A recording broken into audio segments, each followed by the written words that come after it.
Tashdale everyone, and welcome to today's session on history of Buddhism in Tibet. So this is part of our mini conference on Tibetan Buddhism. A couple months ago, we held a conference on Tibetan language, followed by Tibetan culture, and this weekend we'll be focusing specifically on Tibetan Buddhism.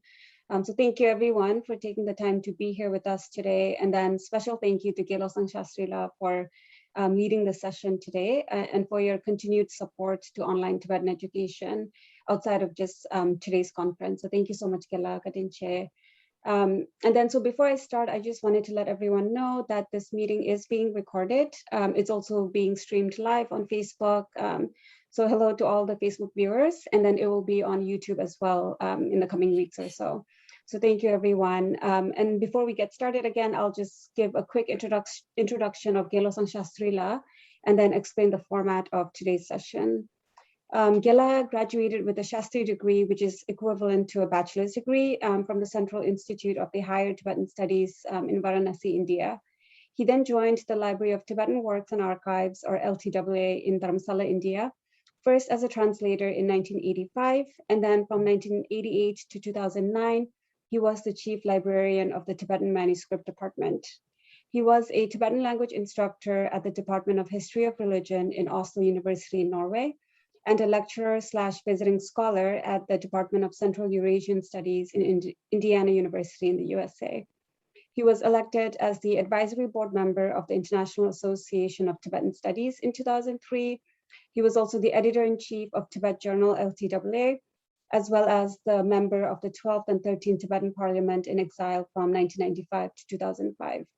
He has attended the Conference of International Association of Tibetan Studies since 1992, as well as many other seminars in India and Bhutan, where he presented papers on Tibetan history and culture.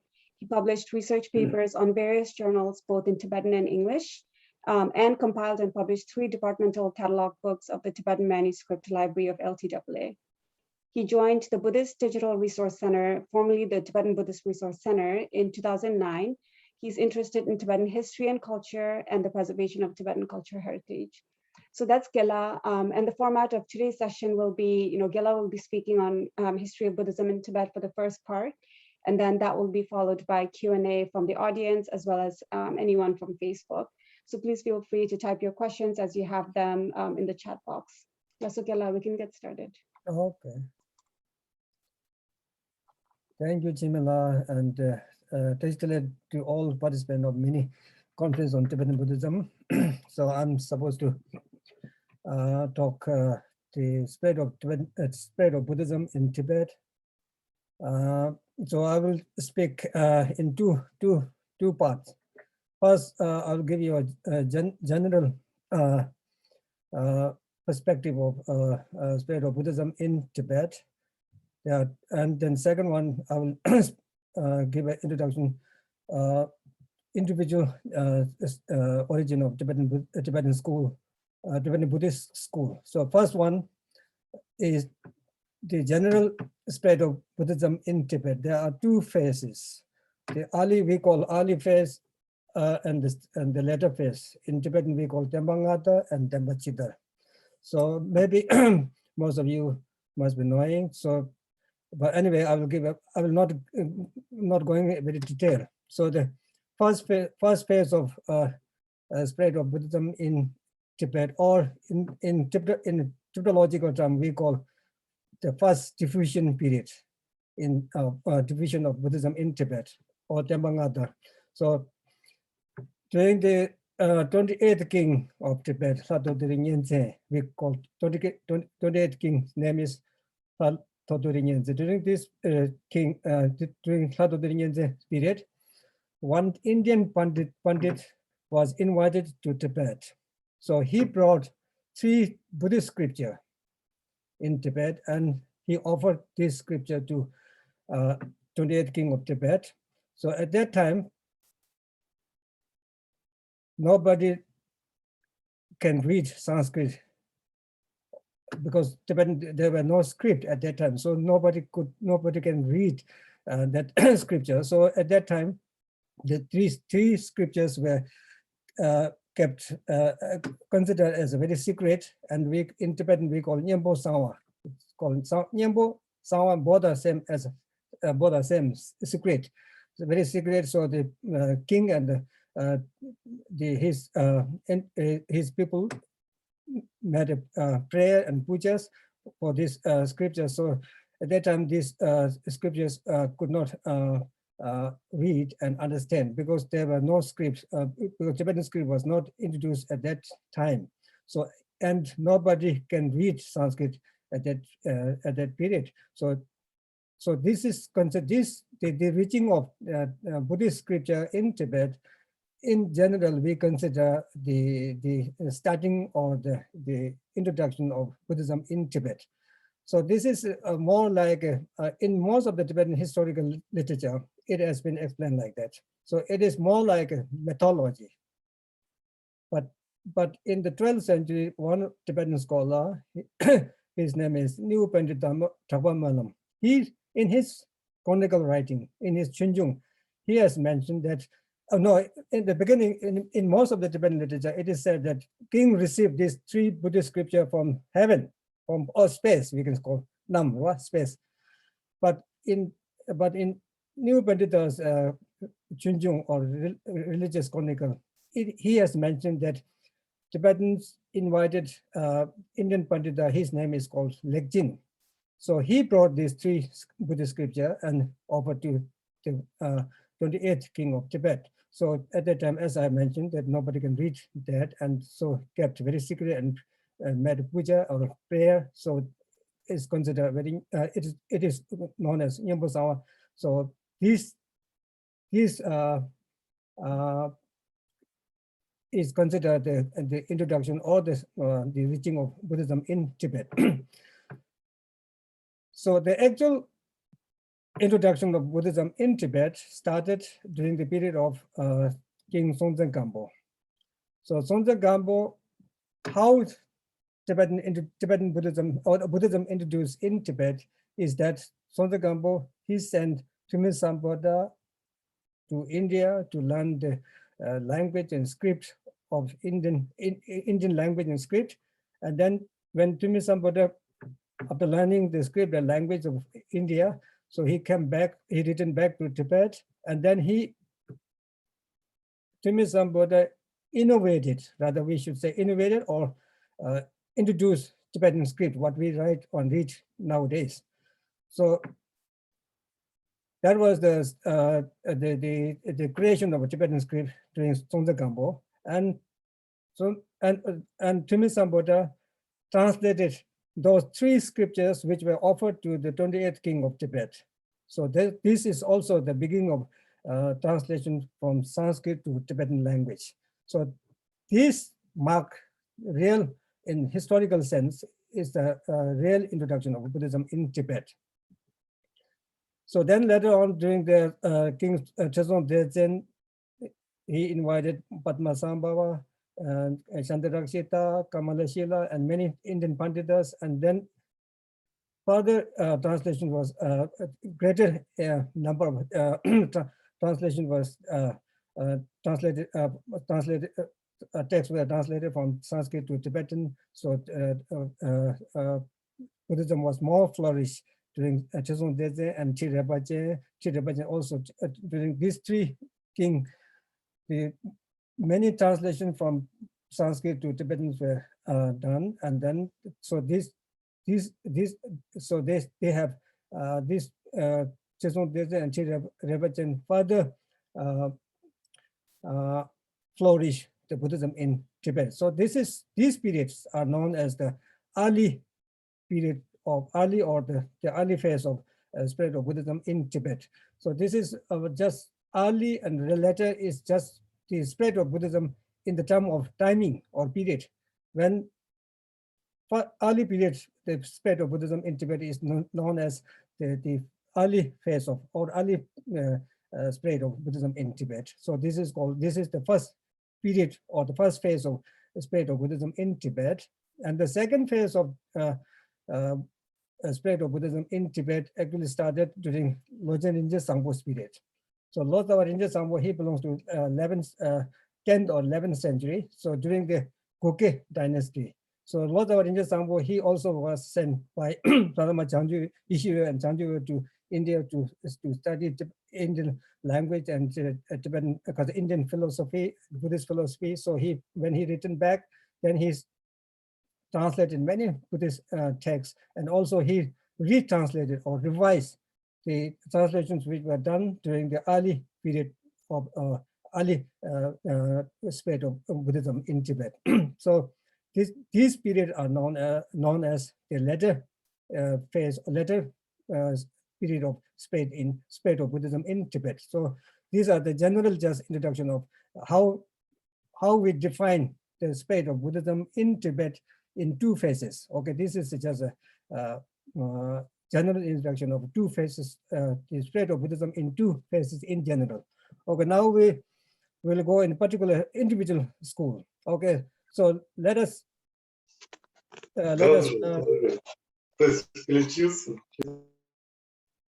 yes.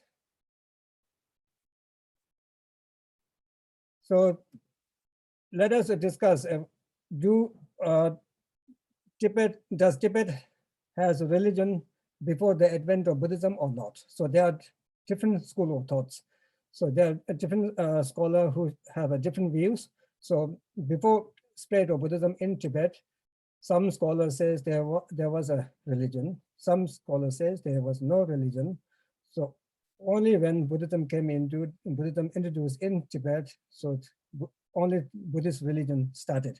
But there are many scholars who believe that we do have a native religion that is called Bon, or who practice Bon religion are called Bombos. So Bombo,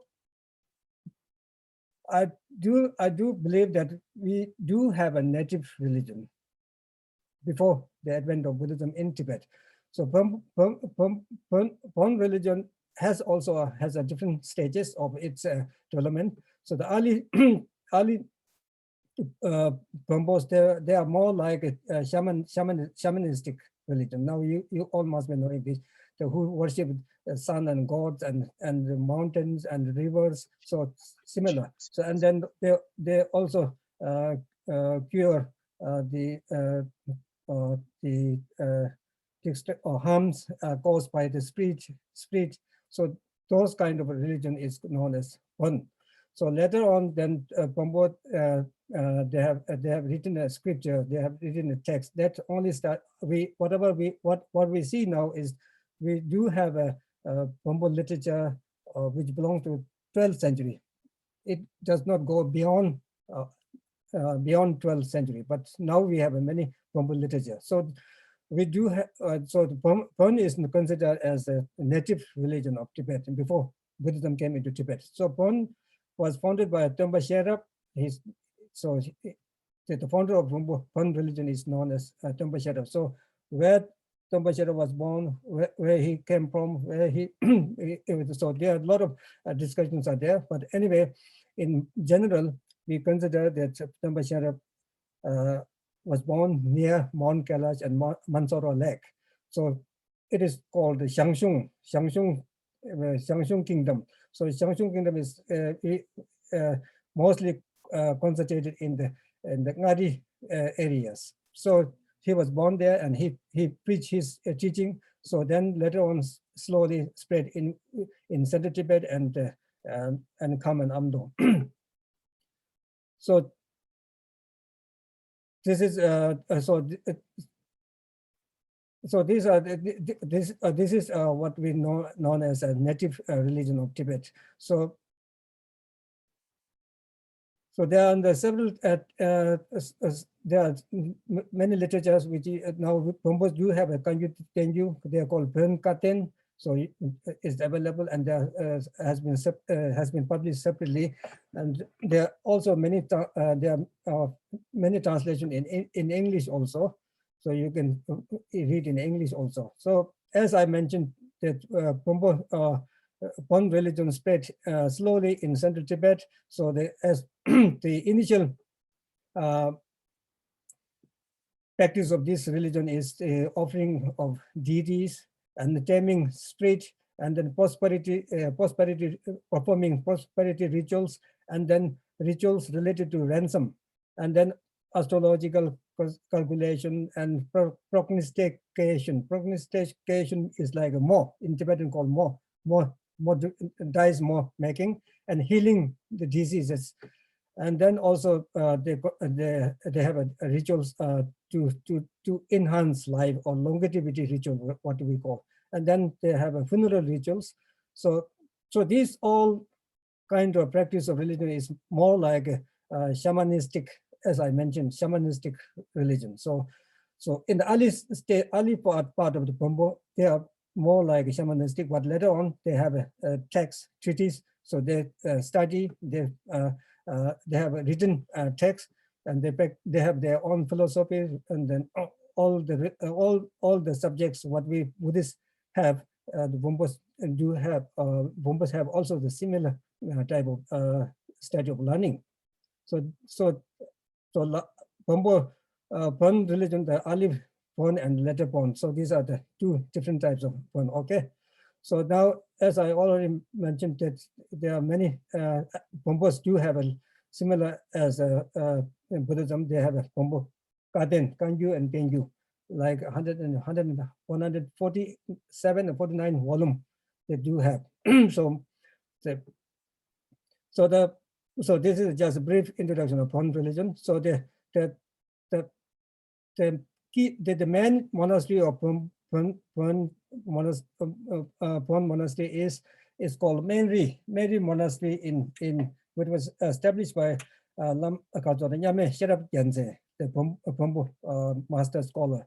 So this Mary Monastery is in central Tibet, and then also there is one Tula Yungdungling Monastery in central Tibet, which was established or founded by Lama Dawa Genze. And then there is one Nangshik Monastery in Amdo. And there are many monasteries in Amdo, many in like Golok and Raja and many parts of Amdo. So the most biggest monastery in Eastern Tibet is Nangshik Monastery. So these are the important the main monasteries of Pombo in Tibet. Okay, now we'll go to the Nyingma. So Nyingma is considered the earliest Tibetan school of Buddhist school of religion in Tibet. So the Nyingma name, the name of the school is from the period, or it has been named after the period or timing that the earliest teaching spread in Tibet. Those followers are known as Nyingma. Okay, so these are the like from the Kanju Tenju, the earliest translations of Tantra and Sutra, which were done during the Sonten Gambo, Chizun Chirebachen, and the successive king. So those are known as, and those followers are known as Nyingma.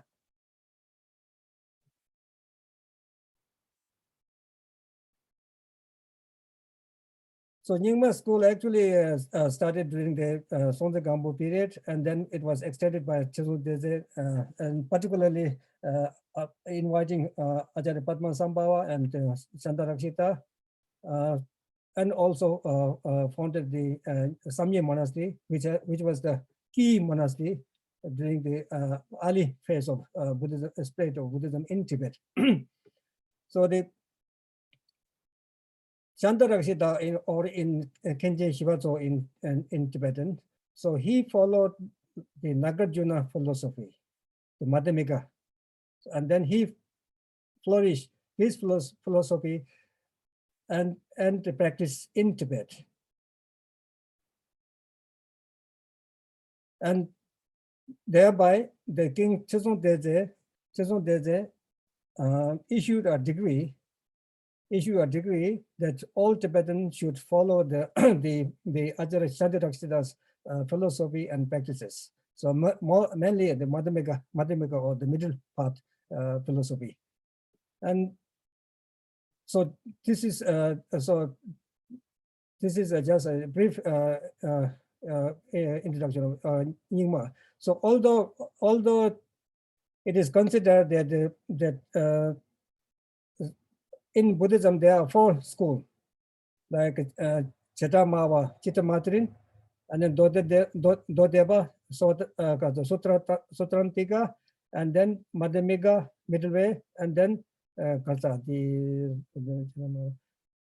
또 가자 샘잠바 is 지드마틴 제람 가슴잠바 our 샘잠바 is 샘잠바 is 지드마틴 제람마 is Vebashika and then Sotantika and Madhyamika. So these are the four basic four principal school of Buddhism. So under Ajahn Shantirakshita follow the Madhyamika or the Nagarjuna's philosophy, and then he spread in Tibet. Okay, so but there are certain scholars view that Chittamadhyana, the mind-only school, also spread during this period in Tibet also.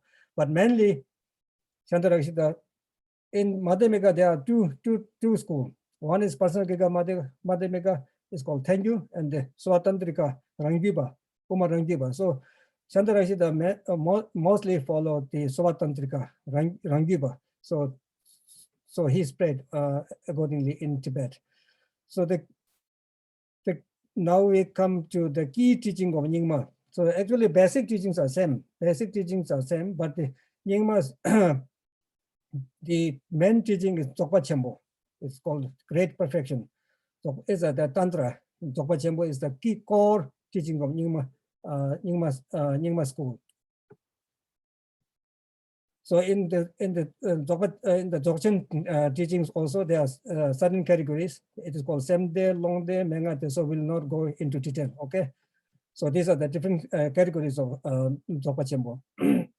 So then with also they have a transmission lineage like Kama and Nyegyu and Terma, and then Ringyu. They have of course Tangna, but in Nyingma their transmission lineage. If we discuss about the transmission lineage of Nyingma, there are three types of lineages. One is called Kama. Kama is called Ringyu. Kama means like the extensive lineage, and then Nyegyu means is the direct, is the Dharma, the discovery text, and the Samo Tangna is like the vision, pure vision. So these are the three transmission lineage of Nyingma. And now we will let us talk about the main monastery of Nyingma. So the Samye, as I discussed earlier, Samye was the main temple in Hoka in Tibet. So that was the main temple or main monastery during the early period of Buddhism in Tibet. So Samye is considered the most important Nyingma temple or monastery. And then we have a Dorje and Minderling in central Tibet. Minderling and Dorje both are in central Tibet. And then in Kham, we have Kabel Dzogchen, called Dzogchen Monastery, Kato Monastery, Pei Monastery. Those are the famous monasteries of Nyingma school in Kham. So this is just a brief, so these are just, I'm just giving you just a brief introduction of each school, okay? So this is about Nyingma. So we have finished Dombo and Nyingma. Now we come to the Kadamba. So now, how many, when we talk about how many schools in Tibet, generally we say we have 4 Buddhist schools. Nyingma, Gaju, Sajak, Tilu. And then plus Dombo, we have 5 tradition or 5 schools. So I'm now in my talk, I'm speaking, there are 8 minus Bombo, there are 8 traditions or schools. In early times, so later on we talk about 4 main traditions, but in early times, Dubgyu Shingdaje, we call Dubgyu Shingdaje. So the more, there are little difference between each tradition, otherwise foundations are more or less the same. So I'm relying on this 8 different traditions plus Bombo, then we have 9. Okay, so we finish Bombo and Nyingma. Now we come to the Kadamba. So Kadamba school actually was founded by Adisha in 11th century. So Adisha was invited by the king Nalama Changju, and this Kadamba teaching was started by Adisha and his immediate disciple Domdamba Gyabejune. So Adisha was invited Adisha visited Tibet in 1040, and he founded this Kadamba school. And then his main disciple was Dromdamba Gyalpa. So Dromdamba Gyalpa learned the Kadamba teaching from Adisha, and then he founded Rating Monastery in 1056. So from this point of from establishing Rating Monastery, that is considered the most important Kadamba monastery, the earliest Kadamba monastery. So from there on, the Kadamba school started. So in Kadamba, so I will talk about the key teachings of the monastery. Before talking about the key teachings of monastery, so there were many great Kadamba masters and scholars like Bodova, Jengawa, Pujungwa. These three Kadamba masters, they were brothers. They are known as three brothers. And then Lepe Shero, Kudu Yungdu, Tundu Yungdu, etc. There are many Kadamba masters and scholars. So by all these masters, they flourished and extended the Kadamba teachings in Tibet. Okay. So now I come to the key teachings of Kadamba. Kadamba's key teaching is known as the union of philosophy and practice, or the practice means the instructions, the instructions of Buddha's teaching. So union of philosophy and the instructions. So this is Kadamba's key teaching. So through this practice or instruction, Kadamba's instruction, what they explain is that they explain the path to Buddhahood in three different ways, in three different mental capacity of a person. The first one, second one, and third one. So Kadamba teaching explain how to achieve enlightenment in three different stages of mental capacity. Okay, so this is fundamentally explained in the most important Kadamba text, which is known as Chanju Lamgetrame. This was composed by Adisha on the request of Thalama Chanju. So Chanju Lamdren, in English, it has been translated as Lamb of Path to Enlightenment. Lamb of Path. There are different translations. So this is the key Kadamba Lamrim. You can say Lamrim. So all Lamrim has been expanded, like Chetongaba's Lamrim or Taput Tarje or Kunsalame Shelon or whatever, such as Lamrim. All Lamrims are based on Chanju Lamrim. So this is the foundation of the key text on Lamrim. So these are the key teachings of Kadamba school. Okay, so Adisha principally he himself followed the Pasangika Madhyama philosophy, the Tengyuba, Uma Tengyuba. Okay, and Dromdamba and his disciple Adisha's disciple. So they and the Kadamba brothers and Kadamba masters, they also followed the Uma Tengyuba or Pasangika Madhyamika philosophy. But the London Sherab, who was also a disciple of Adisha, so he followed the Shantirakshita's philosophy. Shantirakshita's philosophy was Umarangiba, okay, Swatantrika Madhyamika. So this is just technical, so I just briefly mentioned, okay. So in Kadamba, there are three lineages of transmission. There are three different transmission lineages. First one is Kadam Shungpa, and second one is Mengage Kyupa and Lamlingu Kyupa. So these are the three different transmission lineage of Kadamba school. So now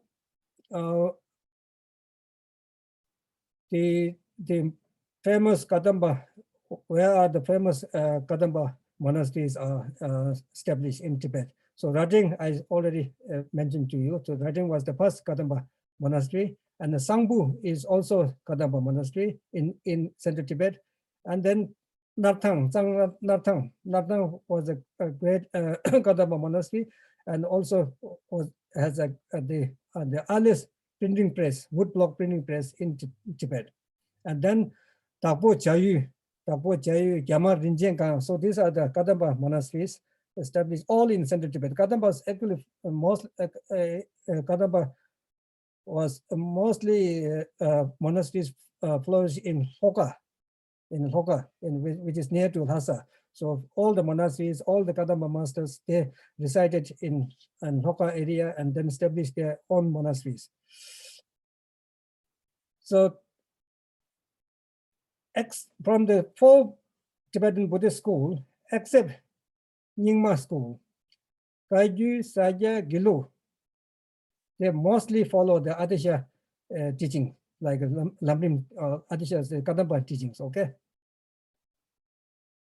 So, so the Gelupa is known as the new Kadamba school. So now Gelupa is more like Gelupa has 100% like 100% follow the Atisha's teaching, and especially the Lamrim teaching and practices.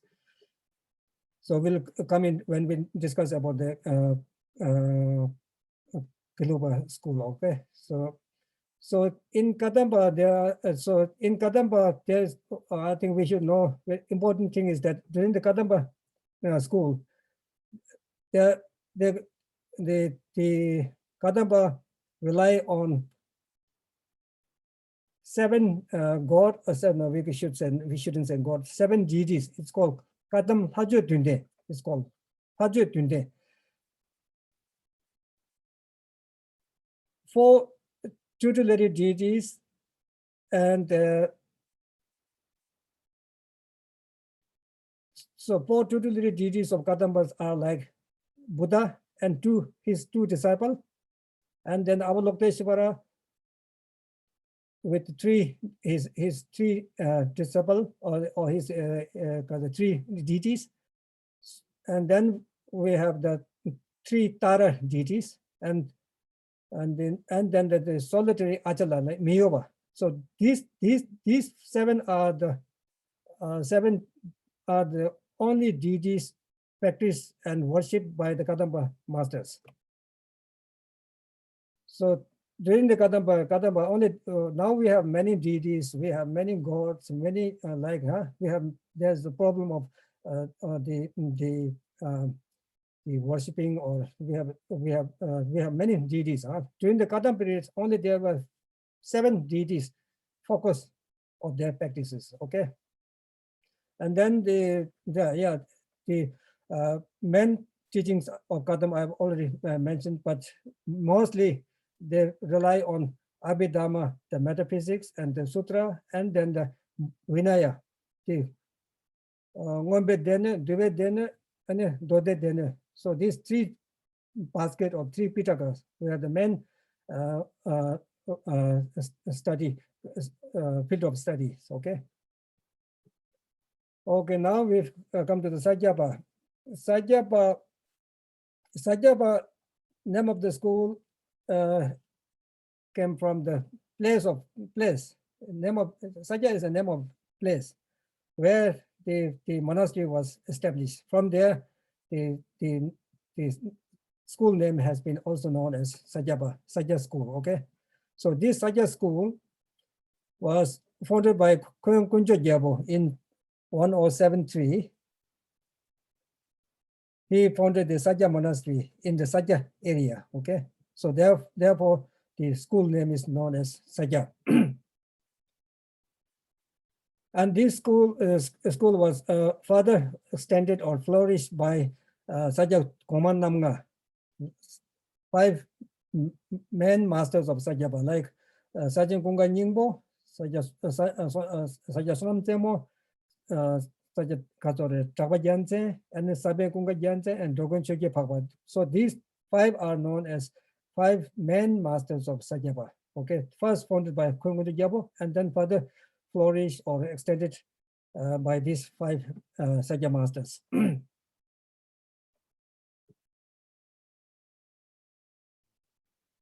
So later on, this Sajja school was further extended or flourished by Yak Rong, is called Yak Tu Sangye Pel, they call it. These are the Sajja scholar, Yak Tu Sangye Pel and Rongdun Shagya Singhe. So these two Sajja scholar, Lama scholar, so they also extended or flourished further the Sajja school. So in terms of tantric practice of Sajja, so there are Ngorpa and Zongba. There are two schools. In Sajja, there are Sajja, Ngorpa, Charpa, and Ngorpa. There are four schools of Sajja. So in tantric practice of Sajja school, the Ngorpa Kunga Sangbo and Zongba Kunga Namje. So these two Sajja scholars, they flourished the tantric practice of Sajja lineage or Sajja school. Okay, now we come to the key teachings of Sajja school or tradition. So the Sajja's key teaching is known as Lamde. Lamde is the compilation of all the teachings of Sajja school. There are 25 volumes of Lamde teaching. So all the teachings concerned with Sajja are all compiled in this Lamde teaching, okay? So this Lamde teaching was actually initiated by Shagya Shenye Domin Lozawa. It's called Domin Lozawa or Domin Lozawa Shagya Ishi. His name is Domin Lozawa Shagya Ishi. He started the Lamde teaching. And then this was followed by Kungunjo Jabo, and then was transmitted to the Sajja Komanamga and successive Sajja masters. Okay, so Lamde teaching is focused mainly on Madhyamika philosophy, and then according to their mental capacity, some follow the Swatantritika Madhyamika and some Chittamatrin or some Prasangika Madhyamika. So that depends on their mental capacity. Mainly, Lamde teaching is focused on Madhyamika philosophy. So the famous Sajja monasteries are established in like main is the Sajja monastery, which is established in Sajja area of central Tibet, and then Pembo Nalanda, Pembo in Pembo area, and Gongar Chode also in Yuzhang, and then Ebam, Ngor Ebam also in Zhang, I think Zhang Ngor Ebam, and then Kam Dege. There is a famous Sajja monastery, but now there are many Sajja monasteries in Kam and not many in Amdon, but there are many monasteries in Kam area. Okay, so these are the important Sajja monasteries in Tibet. Okay, now we go to the Kagyupa. So Kagyupa school or tradition is named after the instruction. Ka means ka is like instruction, or ka sometimes means order. Ka is here it means instruction. So who follow the instruction of the Telopa, Naropa, and Telopa. So those followers are known as Kagyupa, Kagyu lineage, okay, Kagyu school or Kagyu tradition.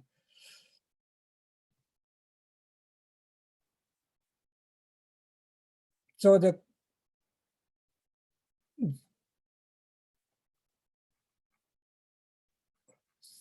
Kagyu, but actually Kagyu instruction is instruction started by Telugu Nalva, and then like Tapol Marba Lozawa, Tijumilareba, Tene Tapol Hache, etc. There are many Kagyu Lama scholars. So they continue the instructional lineage of Telugu and Naruba. Okay, so their main teaching actually focus on Goya Samaja.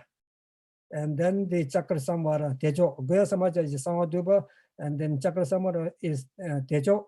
And then they also practice the instruction of dream and Parto.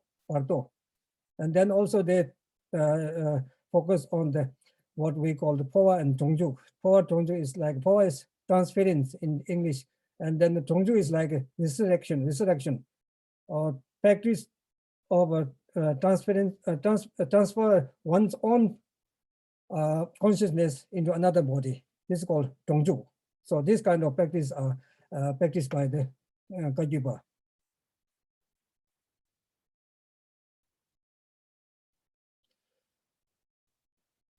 So the Kagyu, masters like from Telupa Nerupa and then Marba Lotsa and Milaraba, then Yame Takul Hachi. So they are the men masters of Kagyupa.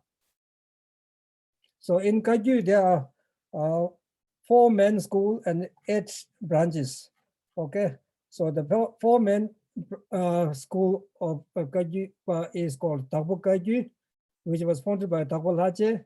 And then Baram Kaji, founded by Baram Dharma Wangchuk, and then the Paktu Kaji by Paktu Doji Gyabo, and then the Cheba Kaji by Shang Doya Gombo. So then Kama Tusum Chambal is called Kama Kaji. So these are the 4 men school or school of Kajipa. Then there are 8 smaller school of Kajiba, like Dikung Kaju, Tanglung Kaju, and then Yasan Kaju, Chobu Kaju, and Buba Kaju, and then so Yelpa Kaju, and then Nebu Kaju. So these are the smaller school of Kajiba. So then now the key teaching, as just briefly I mentioned earlier, but now if we talk about the key teachings of Kajiba, then the key teaching of Kajiba is Kajiba mainly follow the Madhyamika philosophy, which has been transmitted from Takul Hache and extended by his Kajiba masters. And then the key teaching of Kaji is known as Mahamudra, Chakya Chembo. They call Chakya Chembo. In Nyingma, they call Tokpa Chembo. And in Kaji, Mahamudra. Mahamudra is like seeking the ultimate reality or seeking the nature of phenomena. Actually, Madhyamika and Mahamudra and Dzogchen are more or less same. The terminologies are used differently, and the explanations are explained in different way. Otherwise, the meaning is more or less same. But in West nowadays, when you talk about Mahamudra and Dzogpa Chembo, they are very curious. Many Westerners, they are very fond of Mahamudra and Dzogpa Chembo. Okay, so Mahamudra is the key, one of the key teachings of Kajipa. So that the monasteries founded by related, associated with Kaji monasteries are, the main monasteries are like the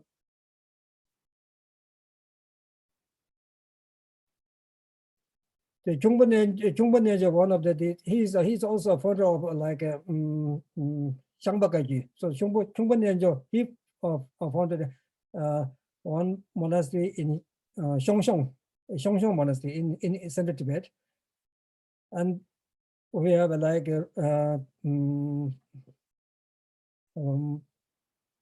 Tsurbu Monastery, and then we have a Tsurbu Monastery in Kamsang Kaji main monastery, and then I think there are many important Kaji monasteries all over Tibet. Okay,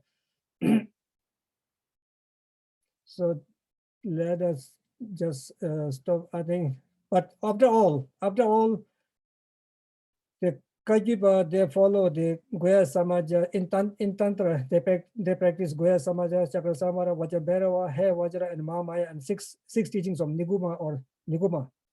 Okay, so these are the key teachings and the monasteries and brief.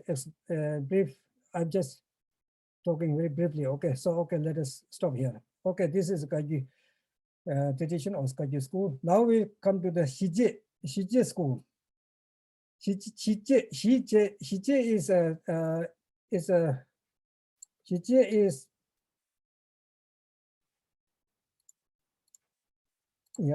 other or Shije school. Shije school is school. Follower of Shije school are the those who follow the practice of paramita, the parchin. And specifying the suffering of this world or this this world, and trying to suffering of this world and the super mundane or above this world is known as Shijie school, or in English we translate it as specification. Shijie means specification. So by practicing paramita, specifying your suffering is known as Shijie school. So there are men. This school was founded by Padma Sangye. The school originally, Padma Sangye was an Indian master who was born in South India, and he visited India and China 3 times, and maybe more than 3 times. So he's sometimes called Lama Nagbo also. He's Padma Sangye visited 3 times in Tibet. He mostly resided at Tingri in Western Tibet. So famous, he has written a kind of advice. It's called Tingri Gyatsa, which is very popular among Tibetans. Okay, Tingri Gyatsa. So Padma Sangye founded this Shijie school, who follow and practice paramita. Okay, the perfection sutra, and then Padma Sangye, he was considered as a follower or the disciple of Nagarjuna. And then also he said to be met Milarepa and had a very long association with Milarepa. Okay. Yeah, I said 3 times, but in the literature he visited 5 times in Tibet. And then he produced many students in Tibet, mostly in the central Tibet, okay? So the key teaching of this Shijie school is, as I mentioned, the Panchaparamita, who practice and study Panchaparamita and the Madhyamika. So this is the key teaching of Shijie school. So the men's school of this school, monastery of this school is like known as Yap Chunding and Gomo Chunding, established by Kejo Samde Pel in central Tibet. And this Shijie school nearly ended in 14th century, or rather disappeared in Tibet. Slowly, the follower slowly disappeared in Tibet, okay? So this is the Shijie, or the specification. Now we come to the Chu school. Chu in Tibetan we call Chu, in English it's called cutting. Normally cutting is called Chu, Xing Chueba, same, Xing Chueba or whatever. So it's called, in English it's translated as cutting. So this school is also the extended version of the follower or the practitioner of Panchaparamita, Perfection Sutra. So this school was founded by Majik Labdri, the female, famous, renowned female master in Tibet. Okay, so she founded this tradition or school in Tibet, and then mainly follow the Madhyamika philosophy. And then also the Padma Sangye also follow the tradition and also Shijie both. Now the instruction or the main key teaching or practice of this school, the both Shijie and Chu, is by practicing the Panchaparamita or Paramita or whatever the Perfection Sutra, is to root out all the defilement, negativities. All the negativity or defilement arises from the self-grasping. So this school particularly focus only to minimize, or rather root out the self-grasping. So this is their main teaching or the practice. So Padamba Sangye and the Majid Lobsang, they transmitted this teaching to Gyodun Sonam Lama and Yarlung Marpa Serbo. And then gradually this school has been extended into two, Poje and Moje. These are the two different schools of Je.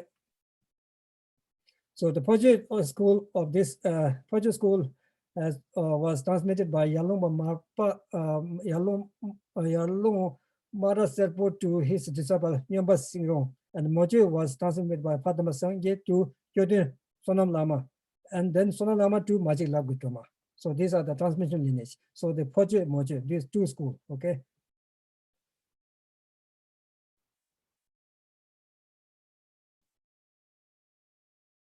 So later on, Majik Labgutoma flourished this tradition in Tibet, and practice or practice tradition of church practice is still been practiced up till now. It has never been disappeared. So church practice can be found mostly in Kajipa and Nyingmapa, but also in Gelug and also Saja. But Saja and Gelug not very much, but mostly practitioner can be found in Nyingma and Kajipa. Okay, so this is a brief introduction of Che. Now we come to Chonang.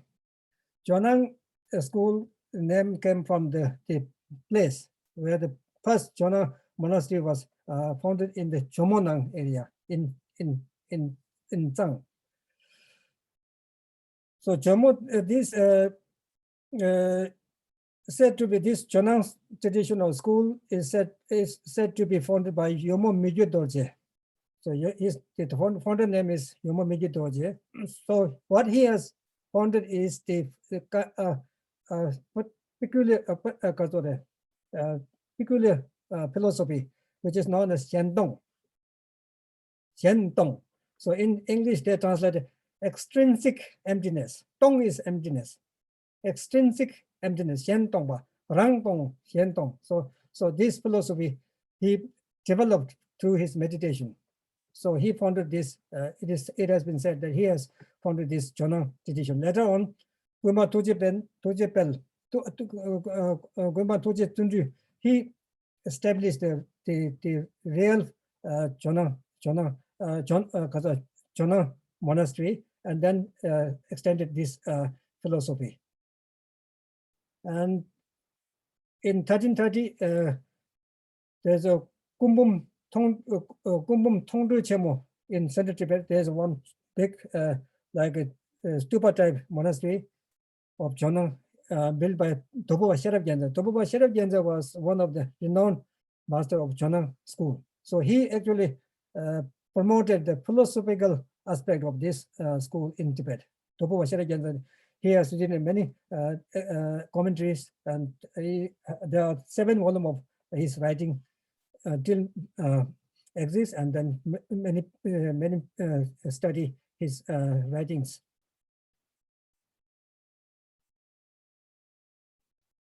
So the main monastery of this school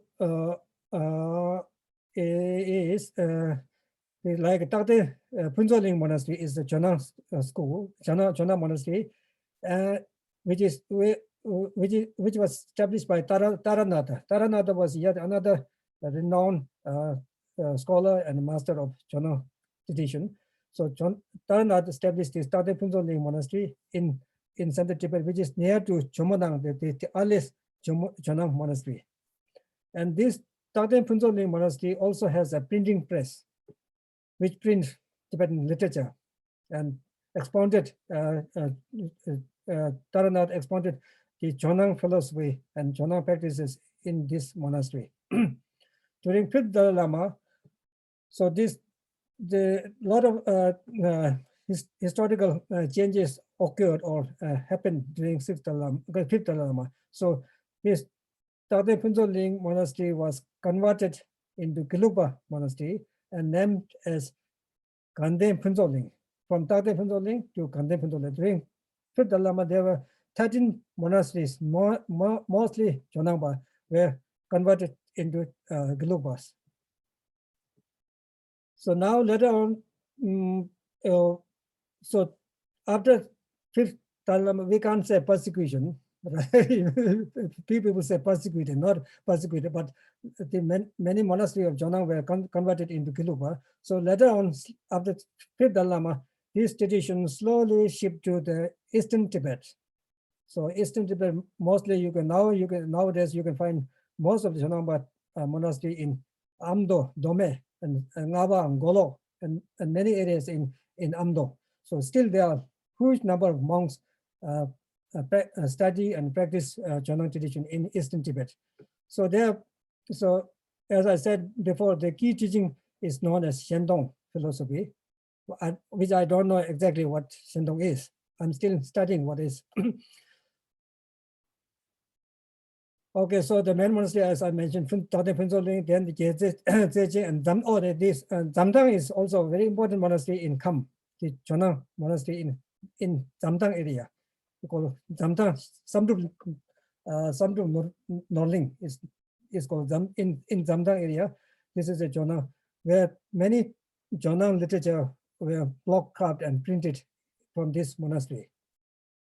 Okay, now we come to the Gelu. So Gelug, most of you must be knowing that Gelug tradition or school was founded by Tsongkhapa in 1409.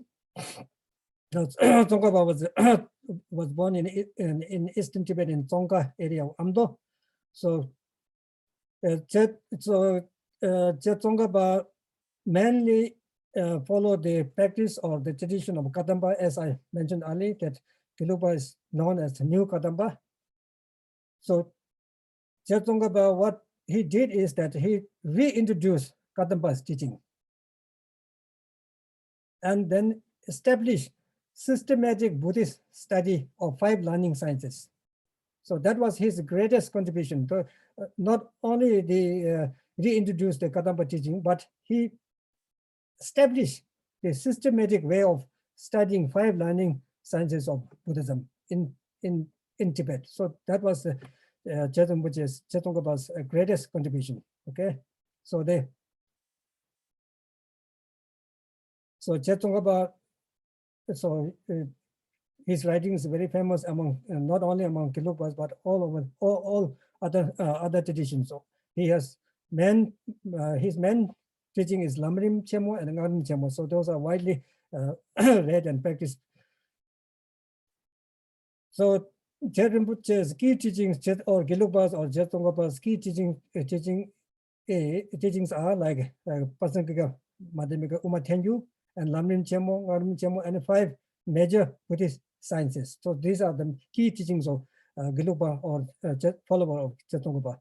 So Tsongkhapa has 3 main disciples, like Jeta Damarinja, Ketu Gelepesa, and two main teaching. So those 3 are known as Jayapse Sum. So we all know, okay? So Jeta Damarinja and Ketu Gelepesa, they both have written extensively, and it is still widely studied and practiced by Gelugpa followers. And Tsongkhapa, Je, and Ketu, they nurtured many students, including Rinpoche's the first Dalai Lama, Gyenduntuk, was Tsongkhapa's disciple. And then he nurtured many great Tibetan masters and students, okay? And then, then after following the Tsongkhapa's teachings and practices, and first Dalai Lama established Trechil Lupo Monastery, okay, in Shikatse in 1447. And one of the Tsongkhapa's disciple founded Debung Monastery in 1416. And then other Tsongkhapa's student founded the Sera Monastery in 1419. So Kanden, Debung, Sera, these are the 3 main monasteries of Gelugpa. And then successive Dalai Lama, like 2nd, 3rd, 4th, 5th, all follow the Tsongkhapa's teaching and practices, and particularly when Fifth Dalai Lama assumed the temporal power of Tibet, not only spiritual, but also temporal power, the political power. In 1642, when Khande Phota was started, so he also expanded the Gelugpa teaching all over Tibet. So this is a brief introduction of Gelugpa. So to sum up, rather to make a synopsis, or to make short, whether we talk about the 4 Buddhist school and Lumbo 5 tradition or school, or we talk about the 8 different tradition or transmission lineage or school, whatever.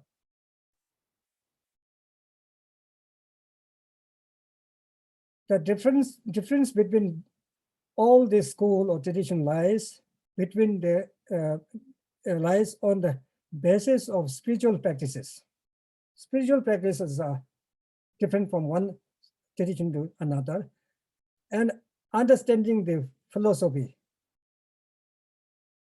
and the practice of spiritual practices.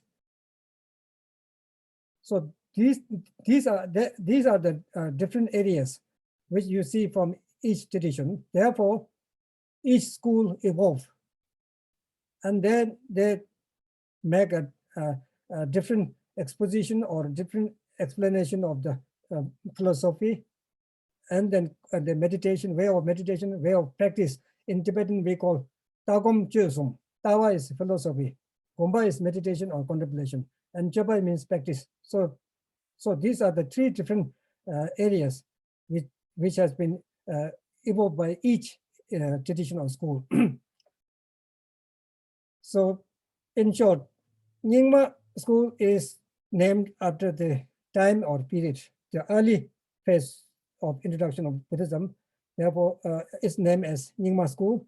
Kadamba, Kagyupa, and Hije, these school names were based on the teaching practices, teaching practices. And Gelugpa, Chonapa, Sajapa school names are named after its locality of foundation or establishment locality or vicinity. So these are named after the foundation of their monastery places. Okay. So this is these are just a short introduction. So whatever the case may be, all school, whether philosophy, practice, or contemplation, whatever, based on the Buddha's teaching and Indian masters' commentaries. So following the Kangyur Tengyu, you can say Kangyur Tengyu, the corpus of Buddhist teaching.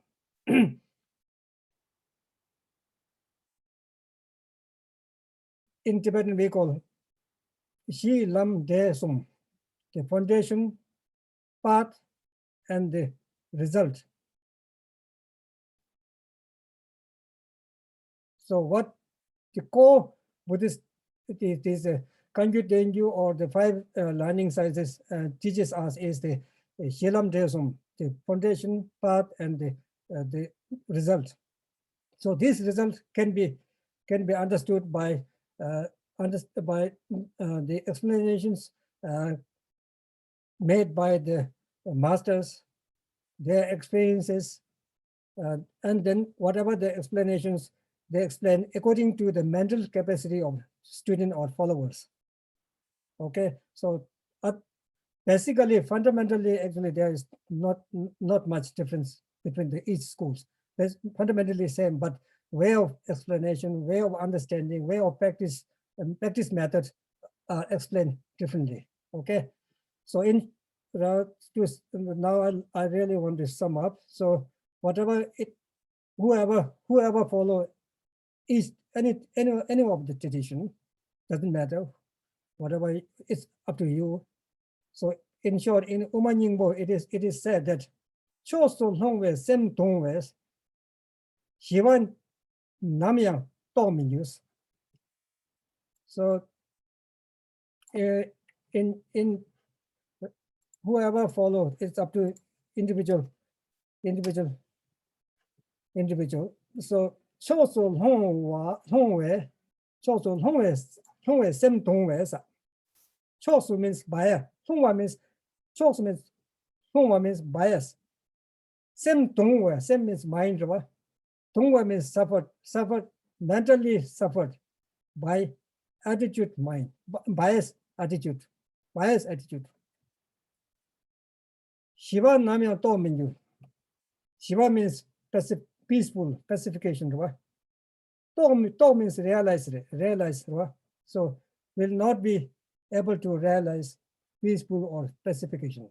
So our mind should not be biased.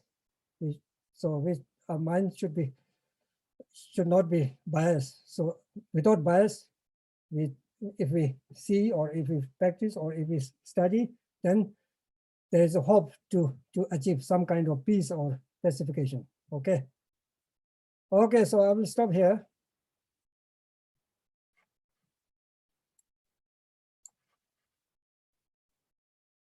Professor Genla, thank you so much, Tujana Genla. Okay. There are some questions in the chat box. Okay.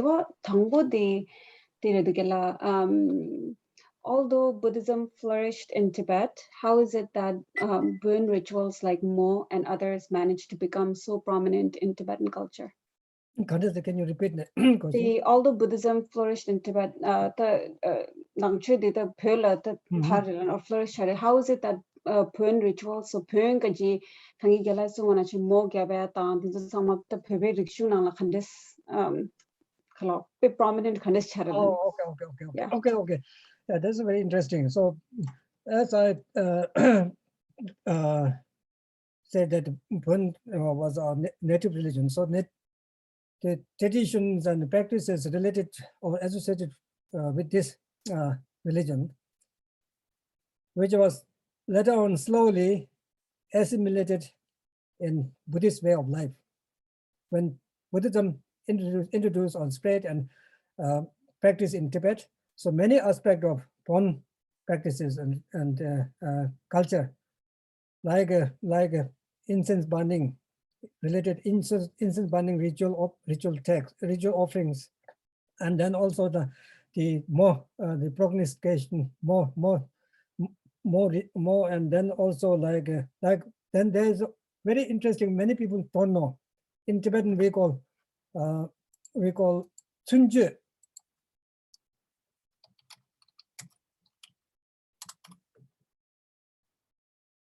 Tsunje is an ancestor worshiper or religion. Religion the practice of worshipping ancestor. So because the Native American, they do have Native Americans and many traditions, they do have worshipping of ancestors. So we, in Buddhist tradition also, Kondri Yunde Jazo, he has, in his collected writing, there is one text on Tsunje. So he has rather, shouldn't say copy, but he has taken the core essence of essence from the Dombo tradition. In Buddhism, we don't have the Tsunje, but Kondri Yunde Jazo, he took from Dombo and then he rewrote the text. It is called, this kind of ancestor worshipping, then incense burning offering, then we have and then the prayer flag. So these all traditions all came from Dombo tradition. So many of the Dombo practices and traditions which were slowly assimilated in Buddhist practice.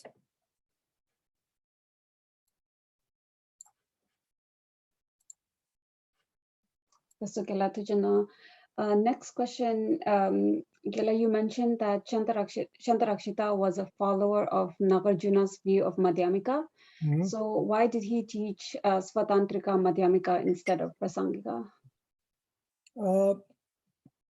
Actually, yeah, he was considered the follower of Nagarjuna, but Nagarjuna actually is the father of Madhyamika philosophy.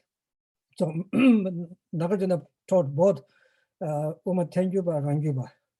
So mainly Shantarakshita taught or preached the Uma Tengyuba in Tibet, but inside his practice, I think he may be Uma Ranggyuba. So he has composed Umanawa text, which is considered Ranggyuba text, and also a little bit Semdamba also. So I don't know the depth of the philosophy, but it is said like that. Ask Geshe-la more, I think he explained more deeply. And in Shanda, why aren't there any scriptures of the Pun religion before 12th century, when it was well practiced before the introduction of Buddhism by Shantarakshita? Okay, yeah, interesting, yeah. When we talk about the Tibetan script, so there is again a debate before Tsongtsagamba or introduction or innovation of Tibetan script by Timisambhata, whether Tibet do have a script or not. Again, there is a debate. There is a huge debate. So far we don't have a solid evidence whether before Timisambhata's introduction of Tibetan script, Tibet has a script or not. But many scholars, Bombo scholars especially, do believe that there was a script known as Xiangshung script, which is called Xiangshung Marchen or Marchung. So many Bombo and many other scholars also, including I think Gindu Chimbe, also believe that before Tibetan introduction of Tibetan script, there was a script known as Bombo or Xiangshung or Marchen and Marchung. So nowadays, Namgyal Lodro Rinpoche, in his book, he has given a sample of Marik, and also there are other books also there. They have given a sample of Marik alphabet, but so far we have not found a complete text, whether it's 5 pages or 10 pages or 50 pages written in Marik. So therefore, it is difficult to assume that Tibet do have a script before the Tumisambhata's introduction of Tibetan script. So therefore, the early phase of Bombo, that they have no script. It is only through orally. What they practice is like a shamanistic, like worshiping sun and moon and trees and mountains. So like the local deities. So most of the hills and mountains is considered the residence of deities, local deities. So they make worship of all those natures. So nature worshipper. So they don't need any text actually. And to heal the disease, to heal the harm caused by the spirit, so they can do a prayer by orally. So they don't need any scripture or text. So I think so. The early phase of Bombo, I don't think they have any. No doubt they don't have a script, and also they don't have any text. And then later on, Bombo used the Tibetan script, but written all Bombo literature, Bombo like recitation text or ritual text, whatever, all written in Tibetan script. What nowadays, if you check the Bombo Garden, all written in Tibetan script, you can read. Everybody, whoever can read Tibetan can read easily. So there's no separate Marik or Shangshung script written Bombo Kangyur Dengyu. So therefore, in the early phase, although many scholars believe that there was a Marik before the Wisdom-Buddha introduced Tibetan script, but it is a debatable. But still we don't get a solid evidence, so it is very difficult to believe. Next question, it's like opinion. You mentioned that the cutting school, one of the main practices is the main teaching or practice is to eliminate the self-grasping. Today we hear a lot about eliminating self, dagme, gikorla. How come we don't hear much about school? I'm sorry, I don't know much detail about the chair because I never studied, but this is just historical point of view. I was just speaking. So actually, those practitioners of chair, even my wife's father was a practitioner of chair. He was a Ngakpa. So not only my wife's husband, but there are many Nakpas, the practitioner of Jö. So their practice, their main practice place is the cemetery. Cemetery, tutu, in Tibetan we call tutu. Tutu is the main place of their practice. If you practice Jö in the night at cemetery, many people can't continue with their practice. Many people die after half of their practice because of the spirit and tongde and all this. So the soul was carried away by the spirit and whatever, disturbed. So while practicing Jö and to diminish, to get rid of the self-grasping, so you need a solid concentration. So many people can't concentrate during the practice at the cemetery. So then they lost their mind. Then they become crazy. So to subdue or taming the self-grasping is not a very easy task. It's a very difficult job. So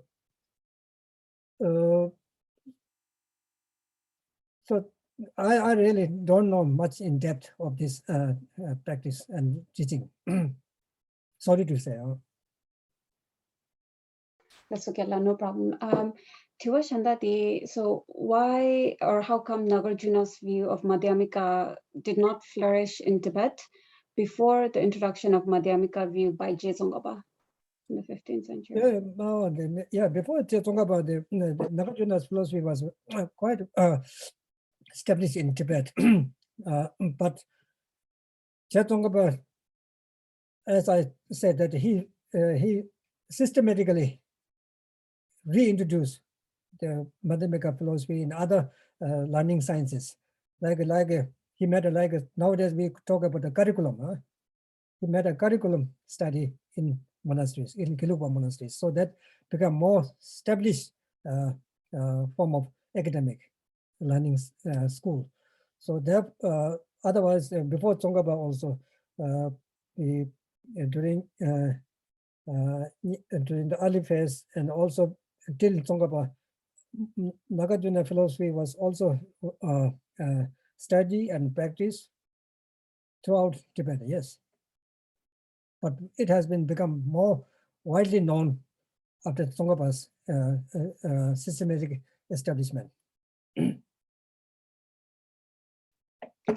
Yes, okay, Tiwa Shandati, is there benefit of reading the key teachings of all schools of Tibetan Buddhism? Oh yeah, of course, yeah. So why we click to one tradition or school? So nowadays we have a lot of, many people say I'm Nyingmapa, I'm Sagyapa, I'm Kagyupa, I'm Gelugpa, I'm this, that. I is attached to particular tradition or sect. Mm-hmm. Why this is happening is that because if you have learned a particular tradition, that's okay, but maybe many don't study in depth, and plus many don't study other traditions, philosophy and teachings. So by this, you can't generate in Tibetan we call dana. In other words, respect to other tradition. If you study Sajja, if I'm a Gelugpa, if you study Sajja, Nyingma, Kagyu, Chona, other traditions, all other traditions, then you have you generate some kind of respect to other tradition because you know the essence of their teaching. Without knowing the essence of their teaching, how you can generate the respect? So this is a key factor. So therefore, we in early 19th century in Kham, Jumepam, Chenze Ongbo, they have started a Rime school. Rime is like a non-sectarian school. So they started a non-sectarian Rime school, in which the students study all traditions. So they, after studying, they create or generate equal respect to all other traditions. So this is so therefore studying all tradition is very important to understand, not only understanding but to generating respect, and then also we call this bias to get rid of bias mind. So this is very important. That's okay, Janang. So Kela, you mentioned the different traditions vary based on practice, based on practice, based on understanding, and then based on the practice of Buddha's teaching, which seems like it changes with time. Is there a possibility of another tradition of Tibetan Buddhism emerging in the future? I really don't know, because do we need other tradition? we have enough tradition to follow and to learn. Even in one's life, we can't read Kangyur Tengyur 325 volume. Even just Yabsum, there are 30 volume. Even Saja Komandamga, like 20 or 25 or 20 something, and then like Marmi Taosum's teaching, then Nyingma Genla Lobsang Shastri teaching. So we have lots of texts, and to practice and to study, to practice, to follow. So I don't think we need another tradition. Do we? I don't think so. If you have such a more mental capacity, learning all this, whatever exists now, if you have furthermore mental capacity, then maybe, I don't know. But I don't think so we need another tradition. And Dita Nyamdukela, just question on the power dynamic, the Dewayana Menahogmas, but Tanda, with His Holiness being the leader, the spiritual leader of Paban, everyone looks up to His Holiness, Geluk becomes kind of like this overall, but then do you think, that will change over time? Yeah, during the successive, since Dalai Lama, the Geluk tradition or school became a prominent school in Tibet, no doubt about it. And then the successive administration also might have dwelled in some kind of sectarian practices, but those are all past issues. Now it's a time to follow all religion together, to have a respect to all traditional school equally. This is very important need of our time. And now I think His Holiness has already relinquished his political power. So the Gelugpa dominance religion does not arise actually. So we should have an equal, the CTA administrator or whoever governs CTA should have an equal respect to all traditions of Tibet, I think. And then all our Tibetans also should equally study, learn, and practice. If you can practice, okay, all people can practice, but to study and learning, we should equally study and learn all tradition. If you can't grasp all, but some knowledge, you should have at least some knowledge of all different tradition. That will generate some amount of respect to all tradition. Asokela, thank you. Tiwa Shandati, do you think some essence of Buddhist teachings might have been compromised while being translated from Sanskrit/Pali? Ani Tiwa Shandati Diresh, can you please explain the difference between Pali and Sanskrit?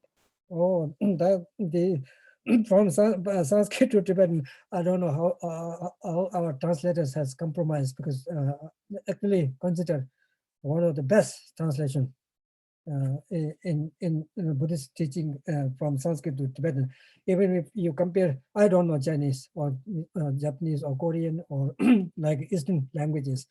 So in Chinese also, they have like Buddha and Chanju Samba, they have always translated the phonetic, not sorry, sound. They have only translated sound, but our translator like Sangye, meaning has been translated. The Buddha, and Chanju Samba, like bodhisattva. Actually, bodhisattva is body mind, body mind. But Tibetan translator added Tao Pa Pa. Pa means very. So like, so I don't think I have no. I'm no position to make a comment whether our translator has compromised while translating from Sanskrit to Tibetan. I don't know, but it has been widely considered that Tibetan translation from Sanskrit to Buddha's teaching is one of the best translation. So, and then what was another one? The difference between Pali and Sanskrit. Oh, Pali and Sanskrit. I have not studied Pali, but Sanskrit, I think they're not much. Script is same. Script is Devanagari, and in Pali, like some word like Ra is not available in Pali. In Sanskrit, Dharma, Ra or what? Ra. In Pali, they don't have Ra. Dhamma. They say Dhamma. And Dhamma. And I think there are a few examples. I don't know exactly, but so otherwise, more or less same. Like Japanese and Tibetan also. Tibetan Japanese, they also pronounce similarly, but they don't have nga. Go, go. Nga, they can't pronounce nga. They not can't say, they don't say nga, but they instead of nga, they say go. Like Chinese and Tibetan, like even in Chinese, they don't have ra. In ngari, in Tibetan we call ngari. So in Chinese they call ali. Ra is become li. So each language, so there's a difference of each language. So I think in Sanskrit and Pali, I think there are minor differences. Otherwise, more or less same, I think. But I have not studied Pali language. To Ashandati, how come or why did Buddhism flourish in Tibet but not in other countries like China and India? Oh, in China, in India, Buddhism actually founded in India and flourished till 12th century, actually, 12th century. It flourished very much, and even also in southern India and also in Western India also.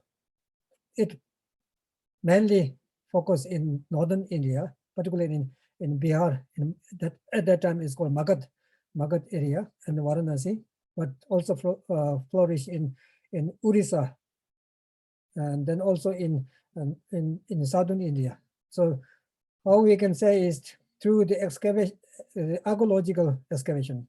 Now we can have evidence that Buddhism was very much flourished in southern India and the western part of India, and also some part near Delhi and Haryana also.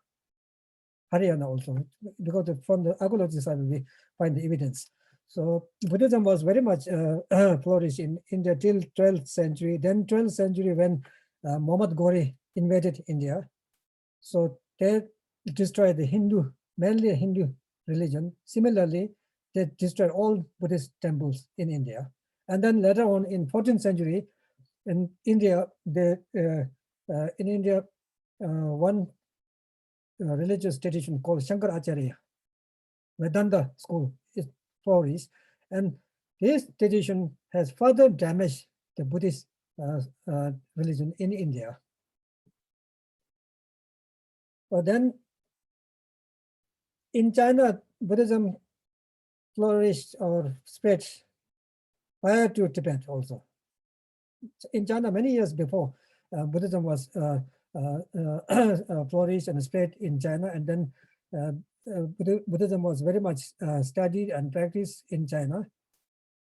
and then from China to it spread to Korea, and from Korea to from China to also to Japan also. Maybe Japan, the main religion is called Zen religion, the Zen Buddhism. Now they have a different school. Huh? Then in China they call Chen. In Japan they call Zen. Zen uh, uh, in Tibetan we call Hasha Mahayana. So Hasha Mahayana thought of Buddhism. So this I think maybe from this Hasha, I'm not very sure, but some scholars say there's a Hasha Mahayana school of thought from Japan. It spread from Japan to China. So China and India. India is the foundation of Buddhism, and then China spread Buddhism much earlier than Tibet, and then from China to Korea and also Japan, something like that.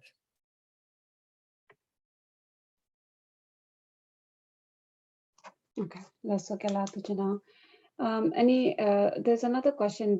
I think it's more like resources. Gela, can we access the key teachings of the various traditions on Buddhist Digital Resource Center in English or Tibetan? Oh, whatever we have is all in Tibetan language. We don't digitize any English translation or other language translations. But of course, we can share Tibetan resource, whatever resource we have. If you mail me, I can send you any text you want to read or study. I will be glad to share. Yes, and Gela, do you have any book recommendations that you would like to give us in order to understand more on Tibet history, or also like Buddhism history? Oh yeah, there are many, but in Tibetan language or in English? Both, Gela. Okay, so Tibetan language about the Tibetan schools. Okay, Tukun Dutta is the most important, I think. There's one.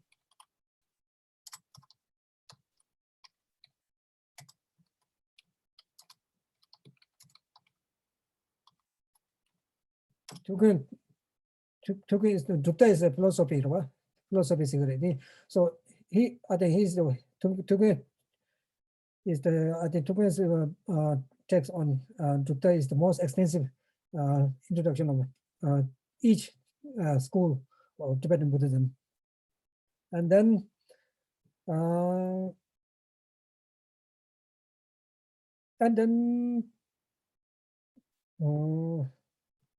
what else?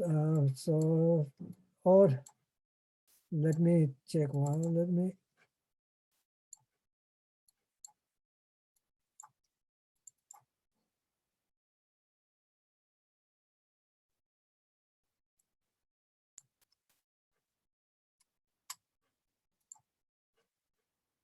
Oh, then okay. There's one. There's maybe easy to understand this one. Dunga Rinpoche.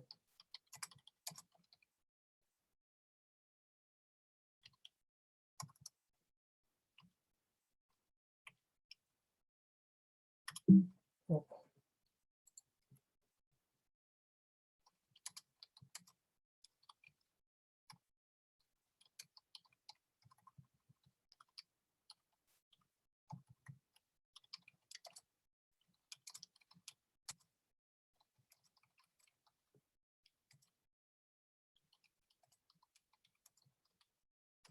Okay, this Dunga Rinpoche Lobsang Shastri, he has written there's a chapter in his collected writing. Okay,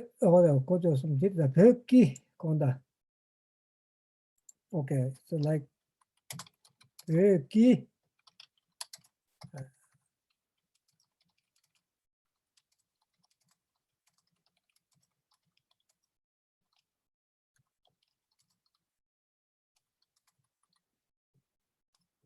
ki sangye chulu ki drupta ka sheba.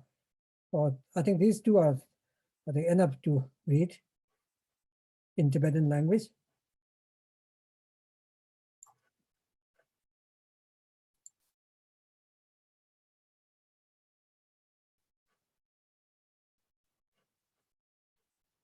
And then there's the Tukun Rupta. I think there is an English translation published by Wisdom Publication.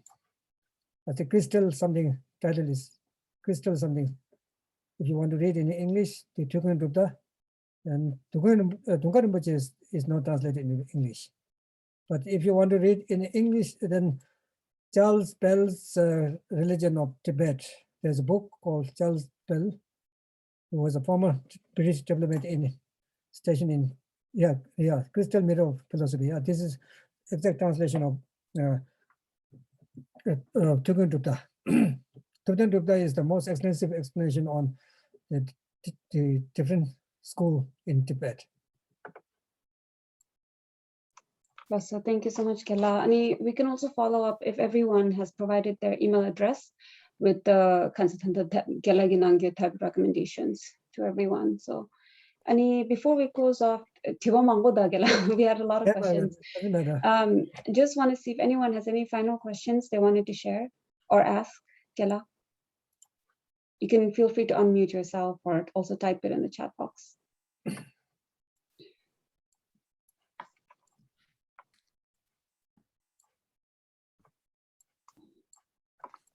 Mingmar, did you have a question? Yeah. Ni tiwa de na karin lawa na jidange nangchu de en tare re da na shin sungyob che la yinji mi ji la zhou zhe la da na ji jian xin zhou ji ten zhe zhou ji gu gu yo res. re da di gazo di chan chiwa yaw shu re. Jidang ngan ba da sanga nyamnen chige ina. Ani yidam ga da di sig den gu yu sa re. 다 지단게 가서 나가서 넘버 산지 봐. 지단 가서래. 저 냠네 저 징에다 저 냠네 징에나. 아니 군조스는 하지 원전에 거에 매어도 오지 해서도. 다 상한 냠네 지도 변은 직제다 대조다 아니 상호도 봐. 이숨대다 알라메기 다 흉선에 숨가 하단 잡아요래. 직제될 하래 상호되버될 하래 아니 대조될 하래 잡아쳐야 되거든. 다들 라메글 그 상한 냠네 징에 소이나 대조 하도 이담 또 때니 냠네 제고 걸어 봐. 다디 코는 믹스에 냠네 제고 봐. 디밍기 넘버 산제 바지 이나 오늘 전에 인지문제 가도 점내 군조 숨는 하기 하지 거에 여러 상문면도 그저 거에 여 말 봐. 지나 변한 것도 변한 넘버 산제 베게 touch 변한 간주된 로아에네 간주 퇴섬놈이 제이나데 변한 흉가 퇴섬놈이 제이나데 딜라 인지문제 하지 거에 여 말 봐. 지나 롭죠. 다 잠을 롭지 제 상무 찍어 봐. 잠을 롭지 제 심바 상마다 하고 오면 가도 거에 원래 여 말 봐. 이거 김생디 찍어 봐. 다 있나요? 먼저 이담을 하다 단단 직대를 하도 때도 마음에 가르쳐 딩기였으나 다 가시로 봐. 소속에 첼을 받지 마요. 내봐다 받지. 괜히 지 자월남도 용아. 다디고 가도래. 이 가도래. 탑람도 지고다. 이마도 쪼지 사대 쪼에 차게 요 말아 봐. 저다 디 이거네. 나도 넘버 산제 배치올로니 터벌로니 제야다. 냠네 제이나. 군조스는 하지. 먼저네 몇 배나 택매를 군조스마다 요 말아 봐. 타고 매말라.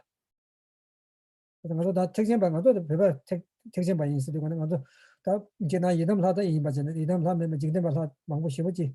지금 땡기요로 내 망고 근다면 되네. 다 지금 말 되는 거 좀 망고 연구도 와. 제가 오늘 전에 잠도 납자 나라 잠내 군조스마다 잡서 dro니 지금 말 하라. 아니 잡서 dro나 잠도 납자는 개바 있나 봐. 그래? 잠들 납자는 개도 다 이나 한가도 지금 라망보 담에다 망보는 거 지가도래 서가다 니 가도래 지 제바지 남는 지기 어버 다디 가서는 알아서 변화를 고티 검시서지 근데 지금 하나 최기 검시 다서 거 이마다 원에서는 잠들 납자는 개도 어버 다치다 고지 배자 쪽에도 지까지 시험에는 먼저 지기 이기 말해 거잖아 다 잠내 군조스면 잡서 전에 지금 하나 잡서 메롱스 라고 다디 잠들 납자는 개이에서 다이나 양도 지금 하나 못때 남는 지기도 와서다 뒤에 거네 제가 나도 넘버 산제베 제 로발롬니다 냠네 지기나 군조스면 하 원래 전에 메고로 오지 레상도 땅아랑 삼주래다 아미 양고 고바 준제 그 이담 하 때라서 받는서 소소소 고바 준제 여러 봐